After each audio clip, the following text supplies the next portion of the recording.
प्यारे दोस्तों, आज के इस वीडियो में हम बात करेंगे हिंदी के अंतर्गत जो आपका संस्कृत पोर्शन होता है। इसमें आपका पूछा जाता है एक क्वेश्चन जो कि संस्कृत के श्लोक दिए जाते हैं, इसमें कहता है कि संदर्भ सहित हिंदी में अनुवाद कीजिए। तो भाई आज के इस वीडियो में इस टॉपिक का हम लोग करने वाले हैं पूरा का पूरा निपटारा।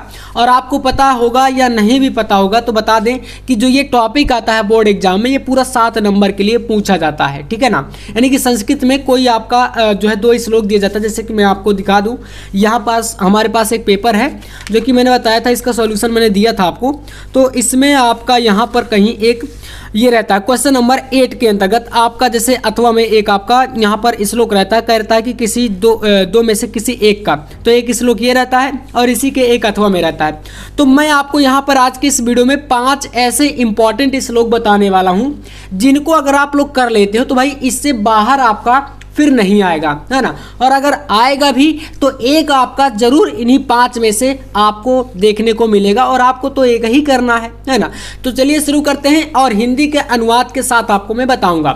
सबसे पहला आपका मोस्ट इंपॉर्टेंट श्लोक यहाँ पर रहने वाला है जो कि दिया गया है, काव्य शास्त्र विनोदेन कालो गच्छति धीमताम व्यसनेन च मूर्खा नाम निद्रया कलहेन हुआ।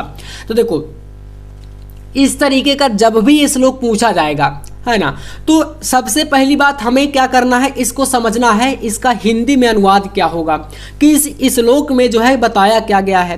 तो देखो कह रहा है कि काव्य शास्त्र विनोदेन, है ना। विनोदेन मतलब यहाँ पर होता है जो कि विनोद मतलब कि एक चतुर व्यक्ति के बारे में बताया गया है, जो बुद्धिमान व्यक्ति होता है, ठीक है ना। तो जो कह रहा है कि जो बुद्धिमान व्यक्ति होता है उनका समय कहे में जाता है काव्य शास्त्रों की चर्चा करने में। कालो गच्छति धीमताम, धीमताम मतलब कि बुद्धिमान व्यक्ति है ना, उन सभी का क्या करता है, समय किस में गुजरता है, धीमताम मतलब बुद्धिमान व्यक्तियों का समय। तो भाई साहब काव्य शास्त्रों की विनोदेन मतलब कि आनंद लेने में या चर्चा करने में, है ना। और वही कह रहे कि व्यसनेन चा मूर्खा नाम निद्रया कलहेनवा, यानी कि अगर बात करें मूर्खा नाम मतलब मूर्ख व्यक्तियों की, तो उनका समय कहे में जाता है, तो व्यसन करने में, निद्रा सोने में, कलहेन मतलब लड़ाई झगड़ा में। तो भाई इस वाले का पहले का आप जो हिंदी अनुवाद है वो इस तरीके से लिख सकते हो कि बुद्धिमानों का समय काव्य और शास्त्रों की चर्चा में बीतता है और मूर्खों का समय बुरे व्यसनों में, सोने में, लड़ाई झगड़े में बीतता है।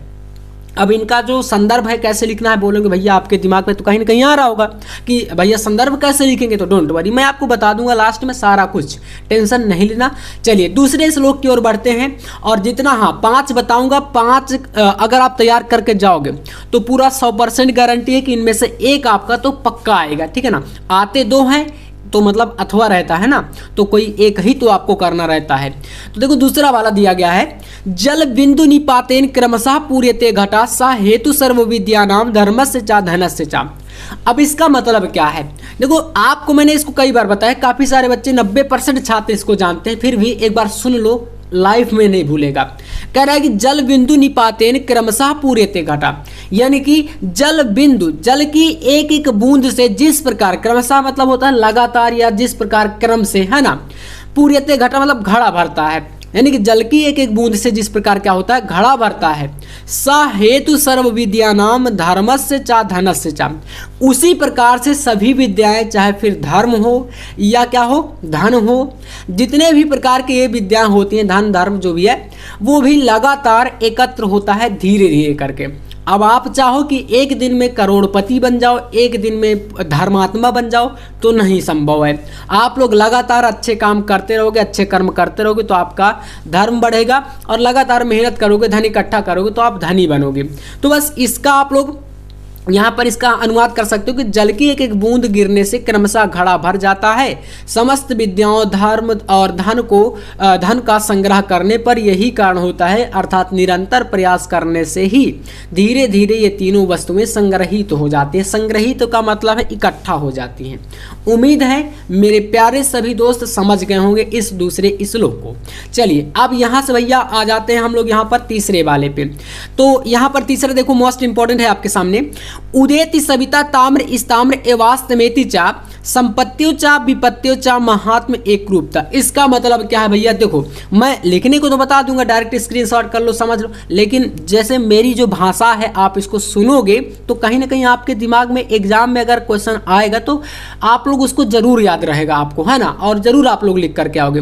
और भाई आना तो फिक्स है, ये तो मैं आपको बिल्कुल पिछले 4 सालों का एक्सपीरियंस बता रहा हूं कि आपका इन 5 में से एक पक्का फंसेगा। तो इसमें देखो कह रहा है उदेति सविता, सविता का मतलब यहां पर है सूर्य के लिए, सूर्य भगवान के लिए। ताम्र मतलब होता है लाल, इस ताम्र एवास्तमेति चा मतलब कि भाई जो सूर्य होता है हमारा उदय के समय भी, उदेति मतलब उदय के समय भी क्या होता है, ताम्र होता है, लाल होता है। एवास्तमेति चा मतलब कि अस्त होते समय भी लाल होता है। आपने देखा भी होगा कि भाई सूर्य जब निकलता है तब भी लाल, और जब अस्त होता है तब भी क्या होता है, लाल रंग का होता है।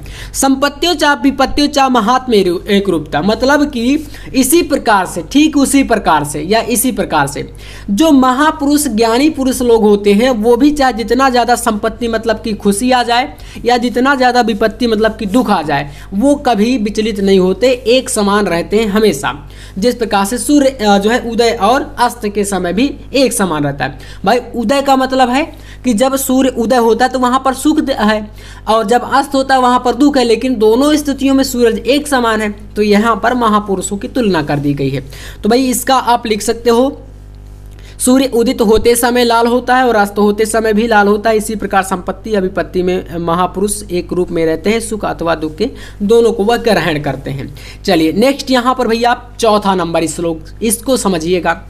चौथा नंबर है विद्या विवादाय धनम मदाय शक्ति परेशान परिपीड़नाय खलस साधु विपरीत में ज्ञानाय दानाय चार रक्षणाय। इसका मतलब क्या है, देखो इसका मतलब है कि जो विद्या होती है विवाद के लिए, धन जो होता है मदाय मतलब कि घमंड के लिए, शक्ति जो होती है परेशान मतलब कि दूसरों को पीड़ा देने के लिए, पीड़ना है परेशान करने के लिए, और ये सब किसके लिए होता है, तो जो खलस यानी कि खल यानी कि दुष्ट व्यक्ति जो होता है ना, तो दुष्ट व्यक्ति की विद्या विवाद के लिए, लड़ाई झगड़ा के लिए, धन जो होता है घमंड के लिए, शक्ति जो होती है यानी बल जो होता है वो दूसरों को परेशान करने के लिए। अब बात कर ले साधु, साधु मतलब कि सज्जन व्यक्ति।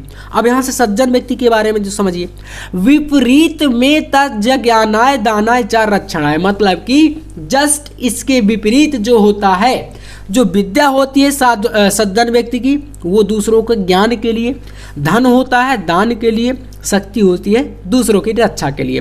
तो भाई इसी तरीके से आप चौथे का कर सकते हो कि जो दुष्ट की विद्या होती है विवाद के लिए, धन जो है धम्मद यानी घमंड करने के लिए, और शक्ति होती है दूसरों को पीड़ा पहुंचाने के लिए। इसके विपरीत जो सज्जन होता है, सज्जन की जो विद्या होती है वह ज्ञान के लिए, और धन जो होता है वह दूसरों को दान के लिए, और शक्ति जो होती है वो दूसरों की रक्षा करने के लिए होती है। इस तरीके से प्यारे बच्चों, और प्यारे बच्चों यानी बच्चों तो नहीं कह सकता भाई, आप सभी मेरे छोटे बड़े भाई बहनों, तो भाई आपको इस तरीके से इसको करके आना। चलिए लास्ट श्लोक जो है आपका, वज्रादपि कठोराणि मृदूनि कुसुमादपि लोको तरणाम चेतासी कोनु विज्ञातुम हरति। भाई पांचवा और ये लास्ट है, सबसे ज़्यादा महत्वपूर्ण है, और इन सभी का जो आप संदर्भ लिखोगे किस तरीके से लिखोगे, तो इन सभी का संदर्भ सेम ऐसे ही रहेगा। लिखोगे प्रस्तुत श्लोक हमारी पाठ्य पुस्तक हिंदी के खंड संस्कृत दिग्दर्शिका के सुभाषित रत्नानी नामक पाठ से अवतरित है। बस इतना करना है, 2 नंबर इसका मिलता है और 5 नंबर आपका मिलता है इस तरीके से हिंदी अनुवाद करने का, 1 का, है ना। तो कोई एक ही करना है, तो 5 इसका, 2 नंबर इसका, बराबर पूरा 7 नंबर, और 7 नंबर में ही ये आपका पूरा श्लोक जो है वह पूछा जाता है, ठीक है ना। तो इस तरीके से प्यारे दोस्तों ये 5 श्लोक थे जो कि मैंने बता दिया, और अगर आप लोग ये 5 को तैयार करके जाओगे बोर्ड एग्जाम में तो भाई 7 नंबर का ये टॉपिक आपको दोबारा अब कॉपी खोल करके नहीं देखना पड़ेगा, है ना। तो इतना अगर पसंद आए तो भाई लाइक कर देना, और ऐसे इंपॉर्टेंट टॉपिक के लिए, इंपॉर्टेंट वीडियो के लिए चैनल को भी सब्सक्राइब आप लोग कर लीजिएगा। मिलते हैं नेक्स्ट वीडियो में। और हाँ, एक सबसे बड़ी इंफॉर्मेशन आपके लिए है, अगर आपको नोट्स चाहिए PDF नोट्स, तो आप लोग यहाँ पर ऑल सब्जेक्ट का नोट्स 99 रुपये में परचेस कर सकते हो, जो कि पूरा हैंड रिटन रहेगा, आंसर के साथ और अनसॉल्व सेट के साथ रहेगा। तो इस नंबर पर कॉन्टैक्ट कर सकते हो 9511470534 पर। तो चलिए भाई मिलते हैं फिर नेक्स्ट वीडियो में नेक्स्ट टॉपिक के साथ, तब तक के लिए जय हिंद, वंदे मातरम।